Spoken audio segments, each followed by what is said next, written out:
And I get home and there's a text that says, I've emailed you, check your email. And in a very, very brief way, God was at work. And my husband sends me this email that just says, I want my family back, and something's happening in me. Something has happened to me, and something is happening in me. And I think my husband, for a season, because of my busyness, because of my ADD, because of my struggle with depression, that I would not own that I was depressed. I would not own that I was ADD. I would not own that I was difficult to live with at times. Because marriage is for life, so no matter how hard it gets, it's still going to be forever. We're bulletproof, quote unquote. My husband was spiritually disconnecting, and I was too busy to notice it. And then, because of faults of both of ours, he began to emotionally disconnect. And I was too busy to notice. I was too wrapped up in Tiffany to notice that. And then I didn't really see it until we were physically disconnected. And so all this blame that I wanted to put on him for certain choices that he had made, and the choice to not be together, it's so easy to just throw all the blame at him. I had to start owning what was mine to own. And I could be negative and I could be critical and blah, blah, blah, blah, blah. And there's a lot of things that everybody has their faults, and everybody has things to own that they can work on and change. That's a given. And a lot of those faults doesn't necessarily justify certain behavior and certain reactions to that behavior. I get that.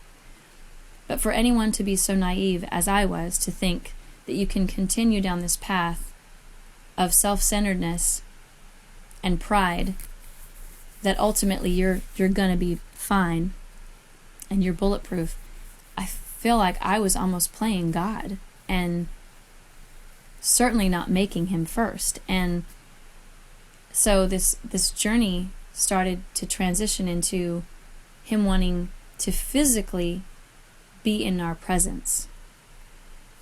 That was it. The emotional, the spiritual, that was still being worked on. So February, and then March, and then April.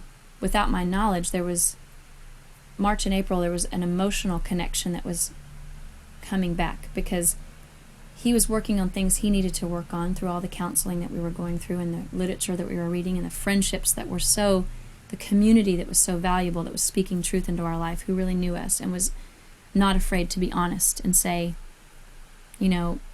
this particular issue about you doesn't necessarily justify a divorce, but it can certainly contribute towards the potential for that to happen. And so through that, on May 16th, God had been working and working and working in both of us. And we were watching a movie together. He